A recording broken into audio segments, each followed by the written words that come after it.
What up, internet world, internet people? If you're watching this, you have found yourself stumbled upon the world of Keep It On Wax, the record music show where I rant and rave and monologue and talk too long about the records I love. I've had a good day. I watched The Lord of the Rings Two Towers Extended Edition in theaters, which was a spiritual experience. I have my Saruman shirt. It's supposed to be the white hand of Saruman, but it's the black hand. But the reason I bought it is because it was a knocked loose shirt and it looked like what Saruman's mark was if it was white. It's not on this shirt, but I digress. It all just felt too fitting. I heard that I read this on Reddit, and so you can't take anything that I say right now too seriously or too to fact, but the song White Shores was supposedly based off of Parker Cannon, the Story So Far's vocalist, relationship to his father in relation to the Lord of the Rings, in which I guess it was like the White Shores, maybe from Boromir's death, maybe from Aragorn's near brush with death. I know in Two Towers. I don't know what it's referencing, but that just inspired me to go home. I had a few drinks. Let's record another Keep It On Wax video, and let's do it for the Story So Far, the acclaimed California pop punk band. Their newest studio record came out in late June 21st, I believe. I Want to Disappear. This is a pre-order pressing. It's first record I ever pre-ordered, based purely off singles, not having ever listened to the whole record. First pre-order of a non-released record, just purely based on singles and faith. And my God, I am not disappointed. And I was not, certainly, especially when I received it a week early. That's a little tip out there. If you really love a band and want to hear that new record, maybe pre-order the record before it comes out. It might get to your house a week before it's streaming, such as mine did. It's the Pure Noise, their record label, Pure Noise Records. It's a Pure Noise web store exclusive. It's black and milky clear / bone with / orange and blue splatter. On my first video when I did replacements, when I did Tim, I didn't really show anything off because it's just a black pressing, and replacements don't even have inserts or lyrics in their records. But here is the Story So Far. It's like some sort of fucking mountain. I think it's just beautiful. I love this pressing. It's a very, it's one of the more unique ones I have. Proud to have it. It came with a poster too, which I'm using right now to show my track list. And it's got the backside too, which is just the cover, I believe. Probably my only gripe is I'm not the biggest fan of the art. Not the biggest fan of the album art. Which I feel bad saying because it's, somebody's art, and it's not bad necessarily. It's just underwhelming, in my opinion, based off how strong and powerful these songs are and the directions they could have gone. And Story So Far artwork, I feel like, has been so strong in the past. Whether it was the, more doodle drawing style of, What You Don't See in Self-Titled versus Proper Dose, their last record, and just the beautiful, that's beautiful photos with different exposures and shit, cool stuff put in them. So the artwork is a little to be desired for my personal taste, but it doesn't affect the music in any way. This is the band's first new music in like 5 years. The Big Blind single came out literally like last year. It came out in 2023, like the fucking summer or something, and then we didn't even get a second single until this year, until early 2024. But Big Blind was their first music in more than 5 years. I remember Proper Dose literally came out on my birthday, 2018. And it's just, it's kind of remarkable how long a band is able to go on without recording anything new and have such a loyal fan base ready and waiting, such as I was. Big Blind came out, and this is controversial because it had a different mix. They remixed it, since the single version and the album version are two different versions of Big Blind. And the first version was so good. I remember I was playing it on repeat. It did have such a more muddy sound to it. It felt like a bit more of a return to like original form, where it wasn't trying to be really produced, and it was cool with being a little grittier and heavier. And it was since then remixed to fit more the mix of the album, which has also received some criticism, but I think it works perfectly. Big Blind's a great song, and I loved Big Blind. But the game changer here was Letterman. Letterman came out, like I said, early this year. No idea when. It was springtime, man. It was sometime March, May. Letterman came out, and holy shit! Story time. I wake up and I check my godforsaken social medias that I'm bound to, and see so much. People were not happy. People were upset with Letterman, with the single. And there was a music video too. I watched the music video, listened to the song, and thought, what are people talking about? I mean, it's not Under Soil and Dirt, but we're in 2024, for God's sakes. Why? You can't be looking for Under Soil and Dirt stories so far in 2024. They're practically different people now, okay? It's practically this is a very matured and grown band from then. So it's just ignorant for me in the first place that people had that take. But it wasn't until that evening, I had a buddy over. I was at my mother's house watching her dog while she was on an out-of-town work trip. And I had my buddy over. He drank way too much. And he was slumped on the he was slumped on the recliner, the poor guy. And I was like, hey man, did you hear a new story so far today? And he's like, just can barely respond, like, no, I didn't hear it. And I'm like, okay, I think I want to play it. I want to hear it. And I put it on my mother's television with her outrageously good sound system that she has, for her technological kind of views.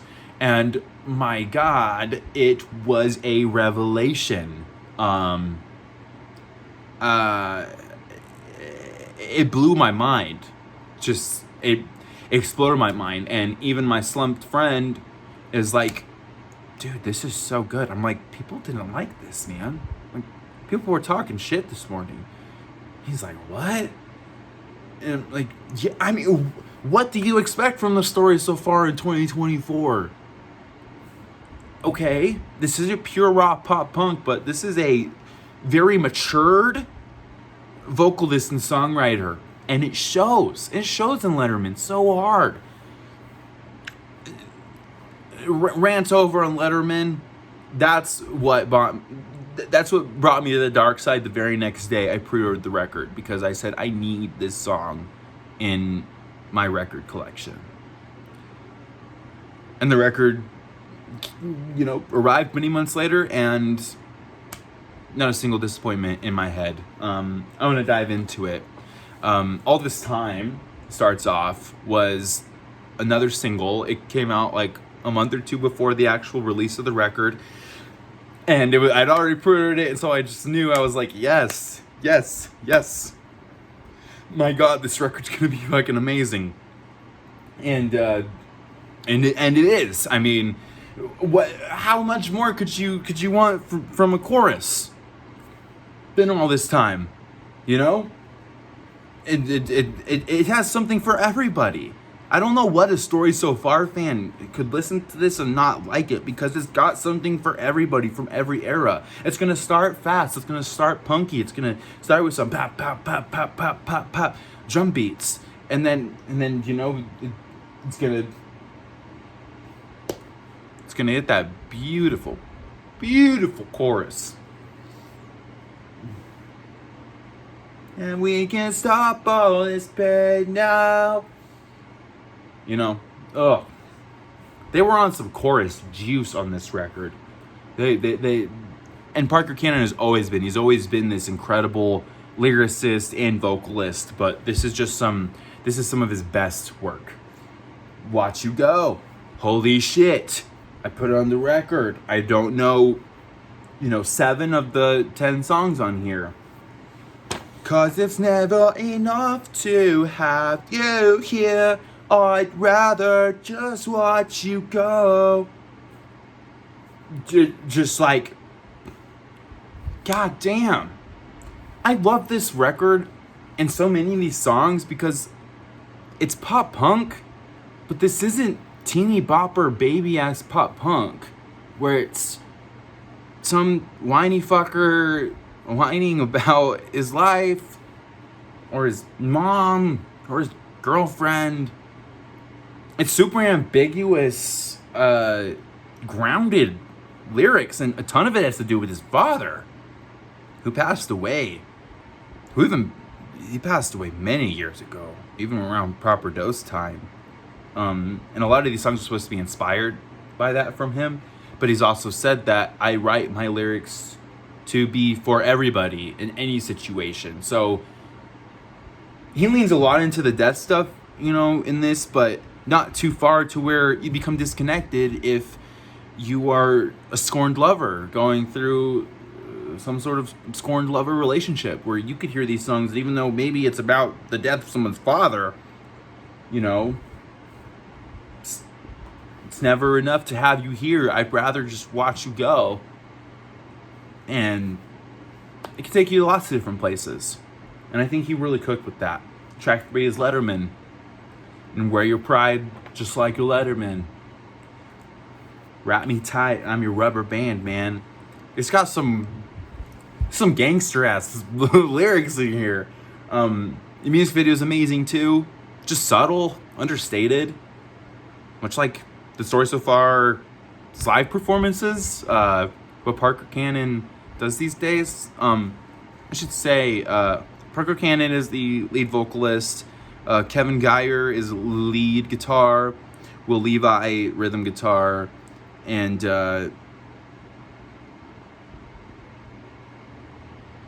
Rim on drums.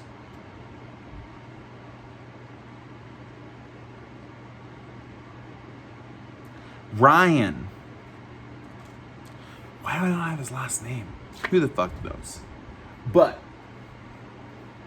I mean, this is a band that is operating on every level, not just the singer's level, not just Parker's level. This is a band that's making a music for a band. We go into Jump the Gun,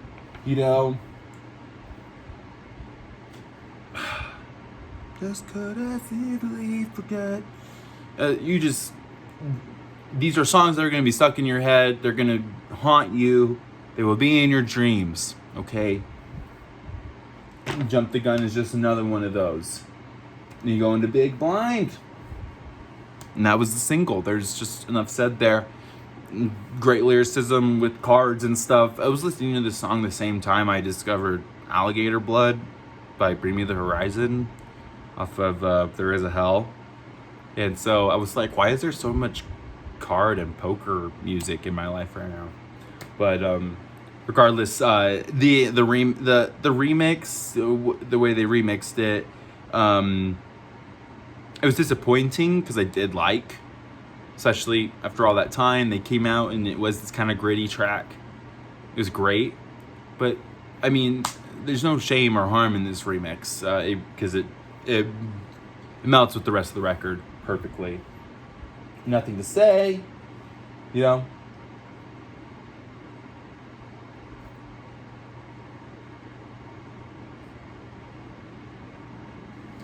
That's right, Nothing to Say is the song where it's true instrumentation magic, okay? Because it's got halfway through, this is 2 separate songs, and halfway through you hit it with a bump, bump. And then it goes into this beautiful instrumentation. You gotta love it, you gotta fall in love with it. Keep you around. I'll get up and help with the yard work. I love this song so much because I feel like it sounds like a song to your mom. It may be a song to your mom who you don't have a dad anymore, a mother who's lost a husband. And that's something beautiful to me because it lyrically comes across as Parker Cannon trying to be the man of the house and step up from and fill the empty shoes of his father. You're still in my way. Like, this is just... Have your opinions about the story so far and where they go with their sound. I feel like they throw You're Still in Your Way, You're Still in My Way in there just to say, like, we're still the kings of this shit. Like, there is no better pop punk band than the story so far. And that happens with the initial riffs. Just those beautiful...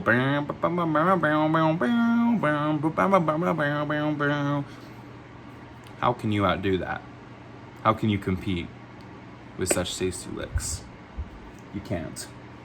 So, on first listen, that one stood out the most to me, just purely on raw instrumentation, and on repeat listens that was like, you know, Watch You Go, Jump the Gun, like these choruses is in my veins. I need to inject it in my veins.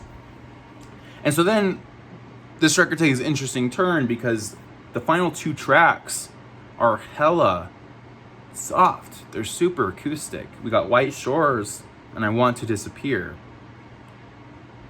And I think this is such an interesting choice to end your banger pop punk album with 2 acoustic tracks. It's like after You're Still on My Way, where they bring that signature pop punk sound. After that, they're just like, and here's the rest, and we're gonna go out on a softer note. I think a lot of people weren't into it, but I mean, I loved it. These are beautiful. These are beautiful, beautiful songs. Especially I Want to Disappear. White Shores is amazing, especially for the context I mentioned earlier, where supposedly it's about Lord of the Rings, some kind of reference. I won't speak too much on that because, like, I've spoken to the people who wrote this so that know any true information. But I Want to Disappear. It speaks to you on. It speaks to me on a very special level. Just even from the first lyrics where he says, I have lost so much ground, starting from the bottom of the hill. So beautifully. He's singing. And it's so understated, so gentle. It's a confession. I have lost so much ground, starting from the bottom of the hill. I relate to that so deep. So many people can, I'm sure.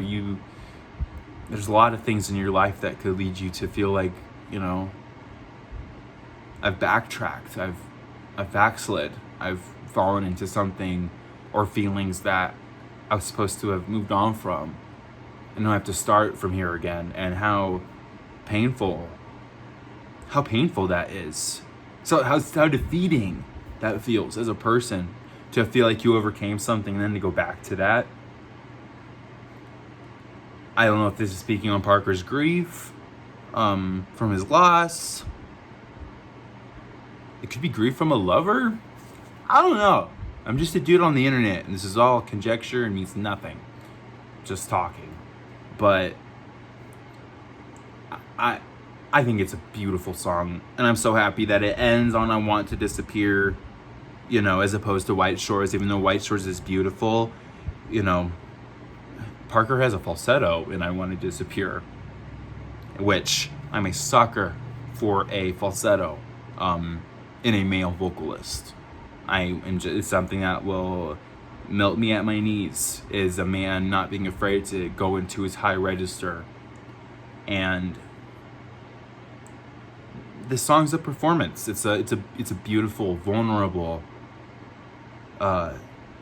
showing of talent and love, man.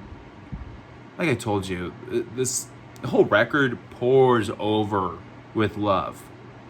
This record pours over with the passion of the people who wrote it and the people that performed it.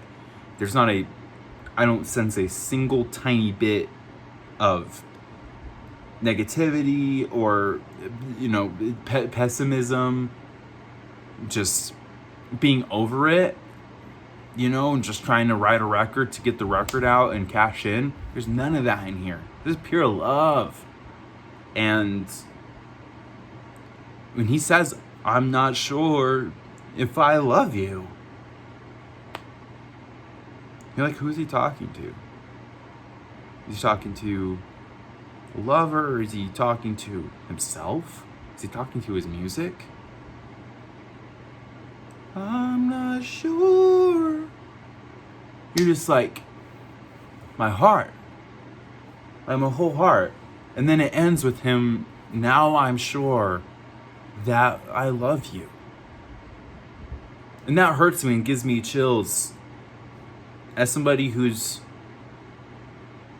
lost love before and questioned that love before and after I lost it. And I don't really know what it means for the record, for Parker Cannon, for this song, for him to say at the very end, now I'm sure that I love you. It's so mature. Pop punk has such a reputation for, I don't want to call it any strong words, but just like immaturity, kind of childlike, pop punk has this, reputation. And this record blows all of that out the water. I say if you have, conflicted feelings or, not the best opinion toward pop punk music, I think this is a great place to start, where you can point to a band or specifically a record and say, this is pop punk done right though. This is not right, because let me backtrack that, because there's a lot of very good immature pop punk. There is so much childish pop punk that I love still to this day. But this record feels like feels like me growing up with the story so far. I feel growing up into where they're at right now, where I think this record just really came at the right time for me. I'm approaching 27, and I'm not that young kid anymore, but man, I relate to a lot of this stuff. And I'm then going through extreme grief, and I think that achieves what Parker wanted, which is my lyrics are ambiguous and they're for everybody, and I want anybody to listen to this and be able to apply it and relate to it in their own lives. And this record very much did that for me.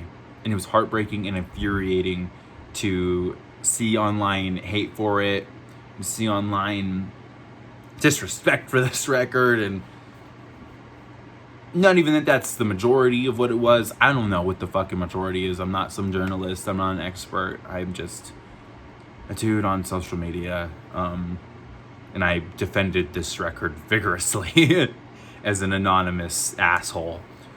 But I mean, I don't know what more I can say.